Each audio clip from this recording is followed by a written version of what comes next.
João, o evangelista, ele escolheu não contar para nós a história do nascimento de Jesus. Ele não se preocupou em narrar, como fez Mateus, como fez Lucas, esses eventos do recenseamento que foi proclamado e que fez com que José e Maria saíssem de Nazaré e chegasse ali em Belém, justamente no tempo em que o Senhor Jesus Cristo ia nascer. João não se preocupa em narrar para nós a angústia de Herodes diante da visita dos magos do Oriente que vieram adorar o Senhor Jesus Cristo depois de nascido. João, ele narra o Natal de uma maneira completamente diferente. Ele narra o Natal em termos de luz, sombras e trevas. E deixe-me tentar mostrar isso a você essa noite, numa breve reflexão. No princípio, leio João capítulo 1, versículo 1. No princípio era aquele que é a palavra. Ele estava com Deus e era Deus. Ele estava com Deus no princípio. Todas as coisas foram feitas por intermédio dele. Sem ele, nada do que existe teria sido feito. Nele estava a vida, e esta era a luz dos homens. A luz brilha nas trevas, e as trevas não a derrotaram. Surgiu um homem enviado por Deus chamado João. Ele veio como testemunha para testificar acerca da luz, a fim de que por meio dele todos os homens crescem. Ele próprio não era luz, mas ele veio como testemunha da luz. Estava chegando ao mundo a verdadeira luz, que ilumina todos os homens. Aquele que é a palavra estava no mundo, e o mundo foi feito por intermédio dele, mas o mundo não o reconheceu. Veio para o que era seu, mas os seus não o receberam. Contudo, aos que o receberam, aos que creram em seu nome, deu-lhes o direito de se tornarem filhos de Deus, os quais não nasceram por descendência natural, nem pela vontade da carne, nem pela vontade de algum homem, mas nasceram de Deus. Aquele que é a palavra tornou-se carne e viveu entre nós, e vimos a sua glória, glória como do unigênito vindo do Pai, cheio de graça e de verdade. Esta é a palavra de Deus. Vamos orar mais uma vez, meus irmãos? Deus santo e bendito, obrigado por esse texto, obrigado pela revelação contida nele, e pedimos que, assim como a luz raiou naquela estrebaria, que essa noite o Senhor também ilumine nossos corações. Nos dá, Pai, condição de entender o Natal como ele é, e que a tua boa mão esteja sobre nós. Nós oramos assim no nome do Senhor Jesus. Amém.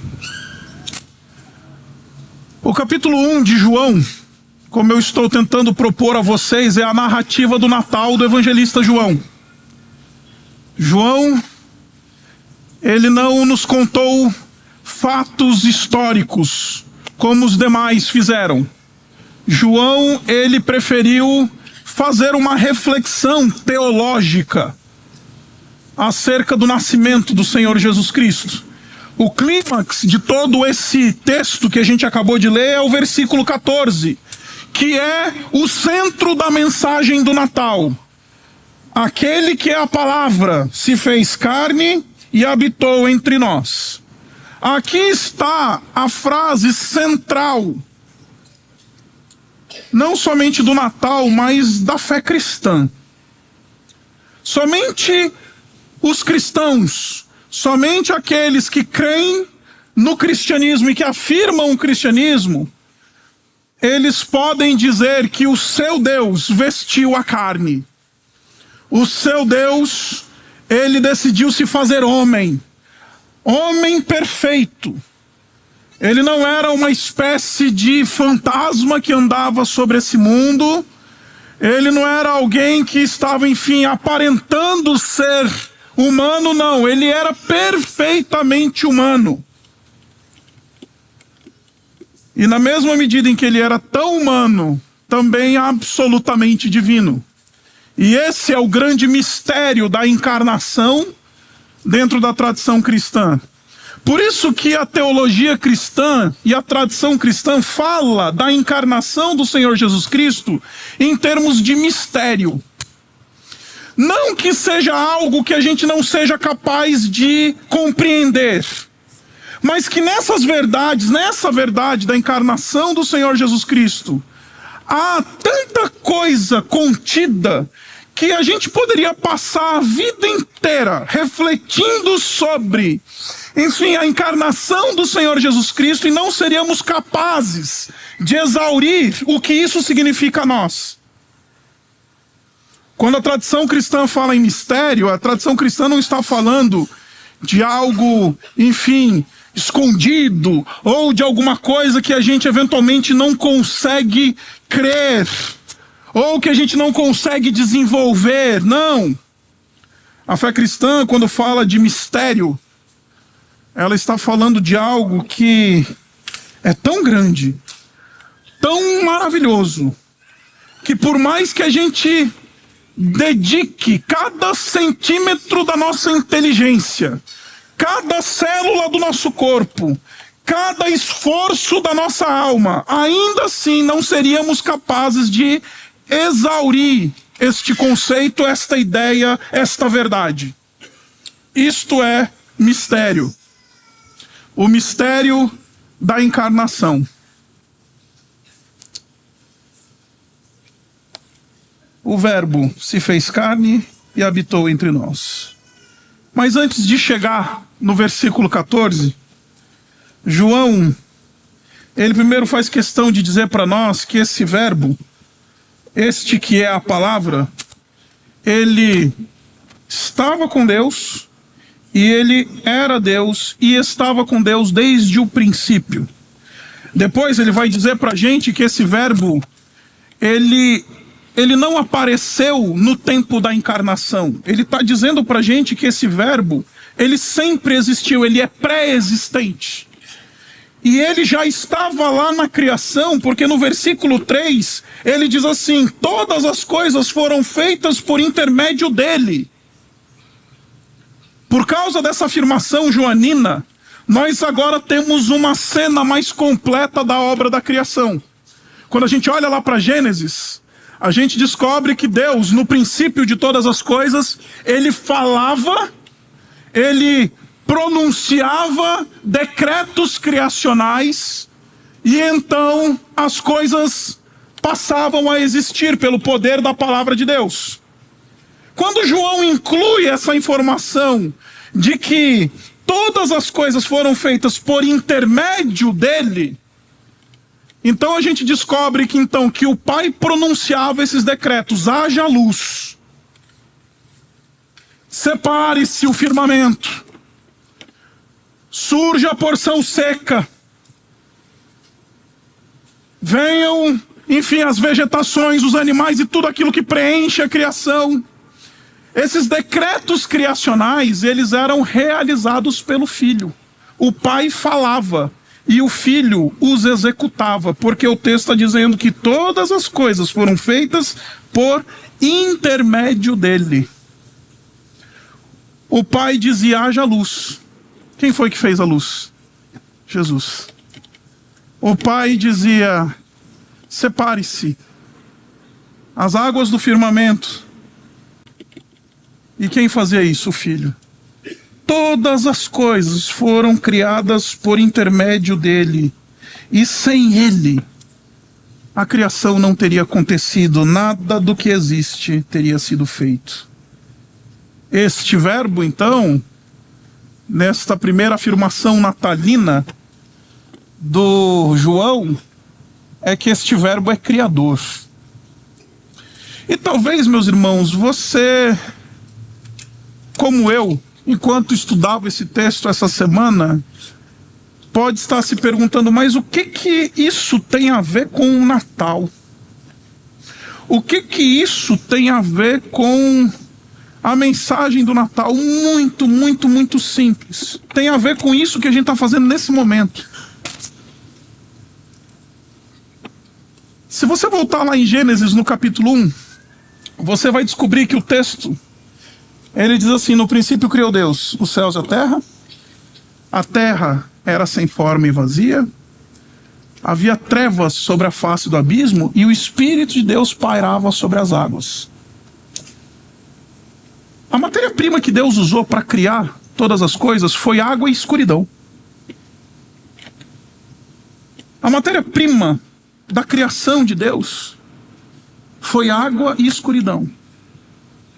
Havia trevas sobre a face do abismo e o Espírito de Deus pairava sobre as águas. E então Deus diz sobre esse mar primevo caótico e escuro, ele diz: haja luz. E houve luz. O Natal nada mais é do que o Filho de Deus, como luz, adentrar as trevas da minha e da sua vida. Assim como Deus disse: haja luz, naquelas trevas iniciais, naquele caos inicial.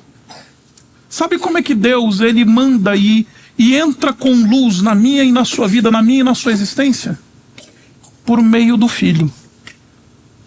Porque o texto, ele diz o seguinte, ele fala: nele estava a vida, e esta era a luz dos homens. Isso tem tudo a ver com o Natal. Dizer que este Jesus, este verbo, ele, antes de encarnar, ele já era o Criador, tem tudo a ver com o Natal. Porque assim como Deus criou todas as coisas, a partir de água caótica e ambiente escuro, bradando luz sobre esse caos, Jesus, na sua encarnação, ele veio visitar a mim e a você, nas trevas que estão dentro da nossa alma, na escuridão da nossa vida. Jesus adentra, irrompendo luz. No povo que andava em densas trevas, raiou uma grande luz. Depois, o texto vai dizer pra gente, no versículo 10, que aquele que é a palavra estava no mundo. E o mundo foi feito por intermédio dele, mas o mundo não o reconheceu.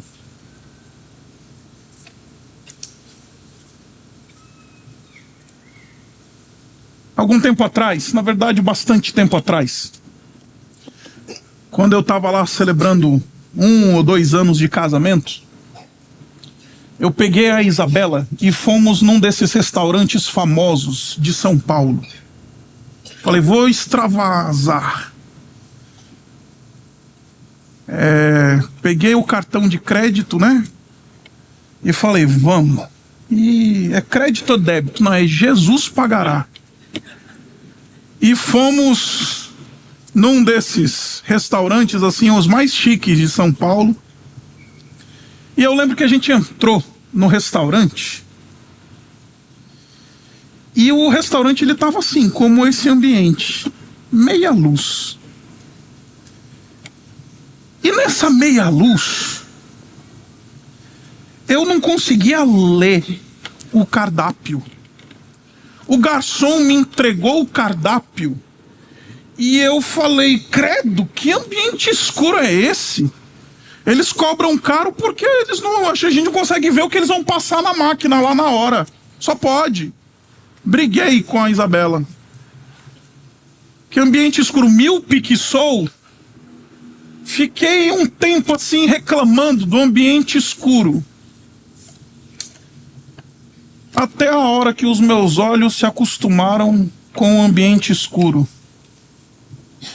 E eu comecei a enxergar.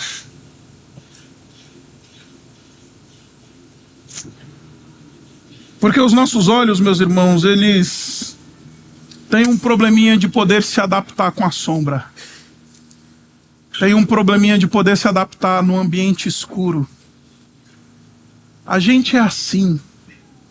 Às vezes a gente está vivendo em densas e terríveis trevas, ambiente de escuridão e de sombra. E a gente não percebe, porque a nossa alma já se acostumou com aquelas trevas terríveis que a gente está vivendo. Aqueles hábitos malditos que a gente cultiva em nossa vida. Aquelas coisas que claramente desonram a Deus e aqueles caminhos que claramente, enfim, nos levam para distante do nosso Criador. Mas a gente tem um poder terrível de se adaptar com as trevas. É por isso que quando veio o Filho de Deus, os nossos olhos cheios de sombras e de penumbra não conseguiram reconhecê-lo, porque é justamente isso que o texto diz. Aquele que é a palavra, ele estava no mundo, ele se fez carne, ele andou entre nós. E o mundo foi feito por intermédio dele, mas o mundo não o reconheceu. No ambiente escuro, é difícil reconhecer as pessoas, né? No ambiente de trevas, é difícil reconhecer o Filho de Deus. Jesus, ele não é reconhecido por falta de evidência e de testemunho. Jesus não é reconhecido porque os nossos olhos, eles são olhos das sombras e olhos da escuridão, dados à escuridão. E por isso a gente não consegue enxergar Jesus no meio do escuro. Por isso ele veio para o que era seu, mas os seus não o receberam. E aqui, meus irmãos, está uma mensagem dura, mas também é uma mensagem do Natal. O Senhor Jesus Cristo, embora ele seja o Salvador do mundo, e este é um título do próprio Senhor Jesus Cristo na Escritura, a sua luz, ela só brilha no coração dos que creem, porque o versículo 12 vai dizer o seguinte: o mundo não o reconheceu. Versículo 11: contudo, aos que o receberam, aos que o creram em seu nome, deu-lhes o direito de serem filhos de Deus.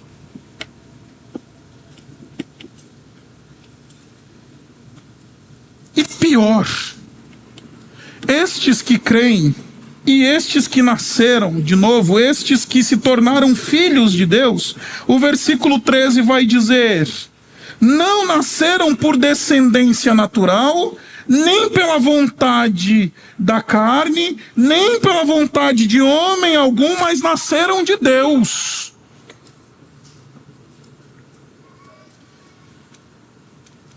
Essa é a razão pela qual a tradição reformada tanto fala do povo de Deus como os eleitos de Deus. Porque se eu e você, no meio da escuridão, fomos alcançados com uma luz, acredite, isso não foi por minha vontade, não foi por sua vontade, não foi por vontade humana, foi por vontade de Deus. Porque Deus é que opera a obra do novo nascimento. É Deus que traz à vida aqueles que estão mortos em seus delitos e pecados. É Deus quem coloca a fé no coração daqueles que estão imersos nas trevas. É Deus e tão somente Deus que opera a salvação do início ao fim. Então quem são esses os que creem? Quem são esses que conseguem ver e reconhecer Jesus? São estes nascidos pela vontade de Deus. Agora, talvez você possa ouvir isso e falar assim: nossa, que lindo, sou um eleito. E você vai colocar um badge né? Sou um eleito de Deus, um escolhido. Não. Deixa eu dizer para você que a doutrina da eleição, ela não é uma doutrina para que crente possa se orgulhar de um status espiritual que ele recebeu por graça. A doutrina da eleição é uma doutrina que nos ensina a nos humilhar, porque foi justamente por graça que nós podemos enxergar a luz no meio das trevas. Se você está aqui, meu irmão, se você é capaz de celebrar o Natal na razão pela qual o Natal existe, isto não é da sua vontade, isto não é uma obra que você opera, isto é graça de Deus na sua vida. Porque o texto claramente está dizendo: não nasceram por descendência natural, nem pela vontade da carne, nem pela vontade de homem, nasceram de Deus. Se eu e você podemos chegar na estrebaria, se eu e você podemos dobrar os nossos joelhos diante da manjedoura, se eu e você podemos ser visitados em luz no meio das trevas, se eu e você celebramos o Natal porque é o Natal e não uma festa comercial, não pisca-pisca no shopping, não troca de presentes em casa, Natal de Jesus, se a gente sabe disso, se a gente celebra isso, é graça de Deus.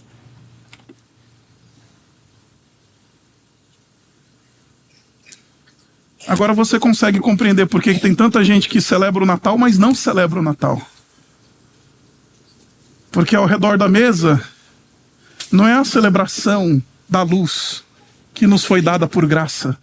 É a celebração comercial, é o peru que está esquentando lá no forno, recheado de farofa de abacaxi.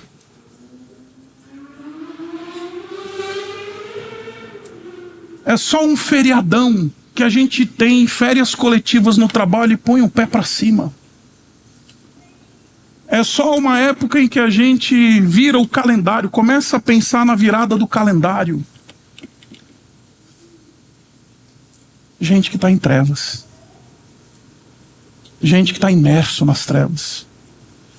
Gente sobre quem a luz ainda não raiou. Gente que ainda não recebeu a graça de olhar para uma estrebaria humilde, olhar para uma manjedoura onde animais se alimentavam e falarem: aqui está, deste lugar sai a luz do mundo, a luz que transforma a minha vida. Se você está celebrando o Natal hoje, é porque a graça de Deus repousa sobre você. Em último lugar, aquele que é a palavra tornou-se carne e viveu entre nós.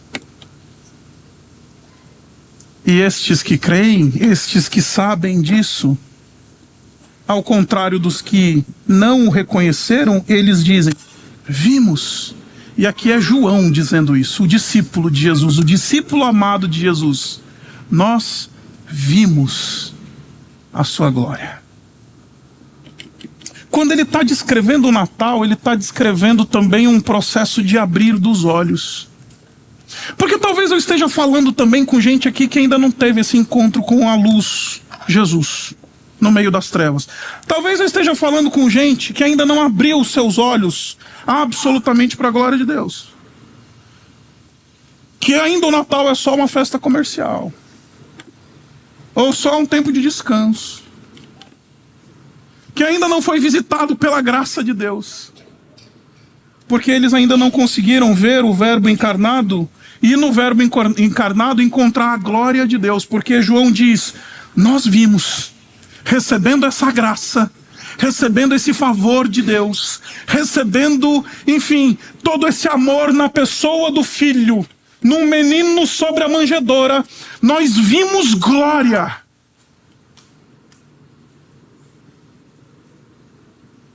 Porque quem entra na estrebaria, humanamente falando, vê um lugar escuro como esse. Mas quem teve os olhos abertos e que nasceram de novo, eles entram na mesma estrebaria escura, mas eles veem glória.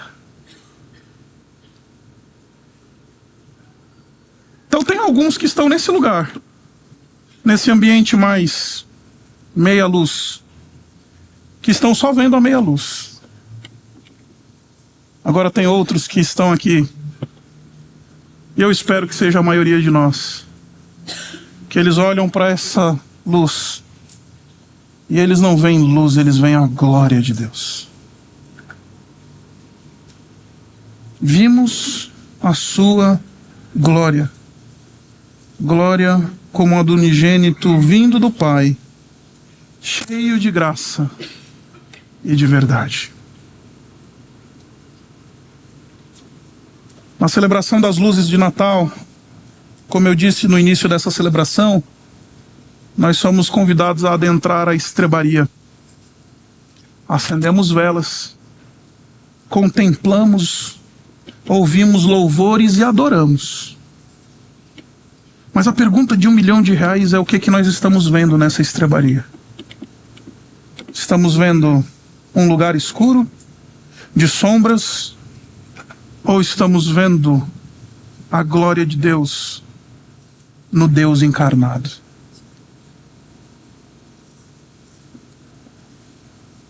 Eu não sei como é que você chega aqui. Eu não sei se os seus olhos estão habituados às trevas. Eu não sei que tipo de vida que você anda vivendo. Eu não sei se você ainda não teve o privilégio de reconhecer o Filho de Deus. Não sei.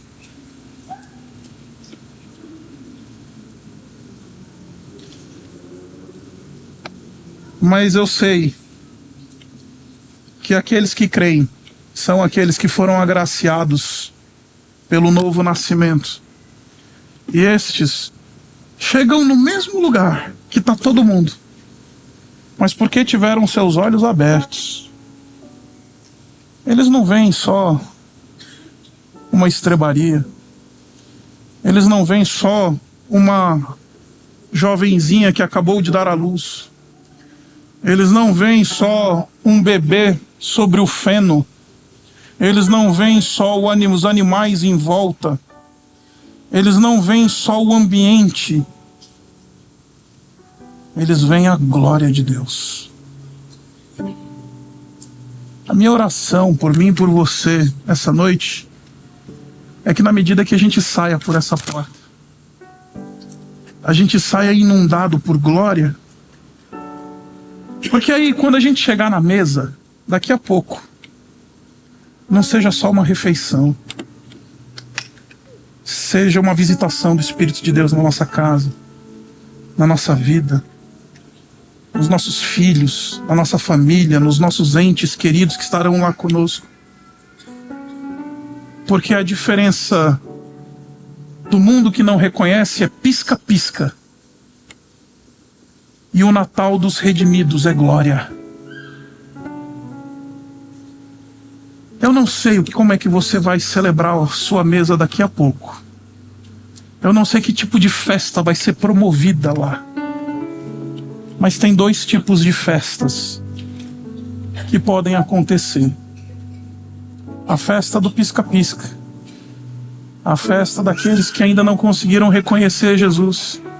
A festa daqueles que ainda não foram visitados pelo Espírito de Deus e que não reconhecem o verdadeiro sentido e o lugar do Natal, que só trocam presentes por força da cultura, que só comem o peru por força do hábito e da fome, que só abraçam e beijam por força das relações familiares. Mas tem a festa dos que viram a sua glória.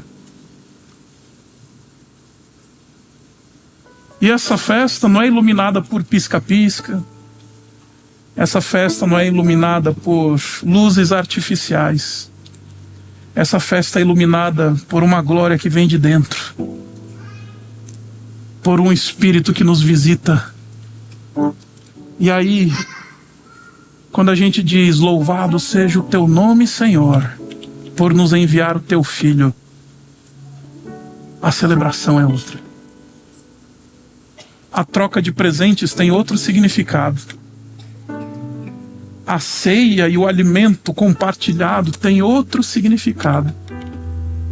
Os abraços dados não são pela força da conveniência familiar, são porque houve um processo de manifestação do amor de Deus unindo pessoas. Porque talvez você vai encontrar lá na tua festa lá um cunhado que você não gosta, um tio que você não queria ver, porque essa é a festa dos que estão na penumbra. Esta é a festa dos que ainda estão nas trevas. Este é o Natal daqueles que entraram na estrebaria e só vem a estrebaria. Mas na festa onde se reúnem aqueles que foram visitados pelo Espírito de Deus e tiveram seus olhos abertos para a glória de Deus, os abraços são verdadeiramente fraternais. O acolhimento é verdadeiramente amoroso. A celebração, ela é verdadeira. Não por causa das conveniências, mas porque o Verbo se fez carne e habitou entre nós. Vimos a sua glória, glória como a do unigênito do Pai.